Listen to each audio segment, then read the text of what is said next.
وقتوں پہلے کی بات ہے۔ ایک سرسبز شاداب ریاست میں ایک بادشاہ حکومت کرتا تھا۔ اس کی بیٹی شہزادی نیاب حسن و جمال میں بے مثال تھی اور اپنی نرمی اور محبت بھری طبیعت کی وجہ سے رعایا میں بہت مقبول تھی۔ لیکن ایک عجیب بات تھی، شہزادی کو کسی بھی کھانے میں کوئی دلچسپی نہ تھی۔ شاہی باورچی محل میں طرح طرح کے پکوان بناتے، لیکن نیاب کوئی بھی چیز پسند نہ کرتی۔ بادشاہ اور ملکہ اس کی صحت کو لے کے بہت فکر مند رہتے تھے۔ ایک دن محل کے باغ میں ایک پرانا مالی آیا۔ وہ بادشاہ کے والد کے وقت سے اس باغ کی دیکھ بھال کر رہا تھا۔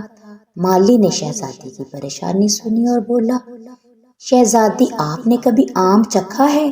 نیاب نے حیرت سے سر ہلایا۔ نہیں، میں نے کبھی آم نہیں کھایا۔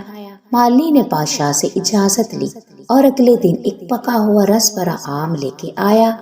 جیسے ہی نیاب نے آم کا پہلا نوالا چکھا، اس کے چہرے پہ خوشی کی لہر دوڑ گئی۔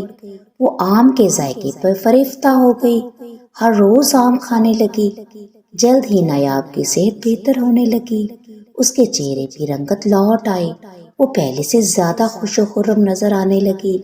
بادشاہ اور ملکہ بہت خوش ہو گئے اور پورے ملک میں آم کے باغات لگوانے کا حکم دے دیا تاکہ ہر کوئی اس لذیذ پھل سے لطف اندوز ہو سکے۔ یوں شہزادی نیاب کو محبت اور ذائقے کے اس حیرت انگیز تحفے نے نئی زندگی دی اور لوگ اسے آم کی شہزادی کے نام سے پکارنے لگے۔ چند سال بعد ریاست میں ایک عجیب واقعہ پیش آیا۔ ایک دور دراز ملک کے شہزادہ زین نے شہزادی نیاب کی کہانی سنی اور اس کے حسن و خوبصورتی کے قصے سن کے اسے دیکھنے کا ارادہ کیا۔ وہ ایک سفیر کا بھیس بدل کر محل میں آیا اور شہزادی سے ملاقات کی۔ دونوں کی دوستی بڑھنے لگی اور نیاب نے زین کو آم کھلائے۔ زین نے پہلی بار آم چکھا اور حیرت زدہ ہو گیا، یہ پھل کتنا خوبصورت ہے اور مزیدار بھی۔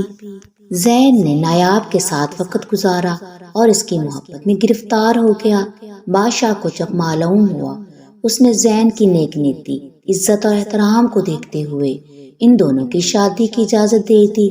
یوں آم کے ذائقے نے نہ صرف نیاب کی صحت سنواری بلکہ اسے ایک سچا ہمسفر بھی دلا دیا۔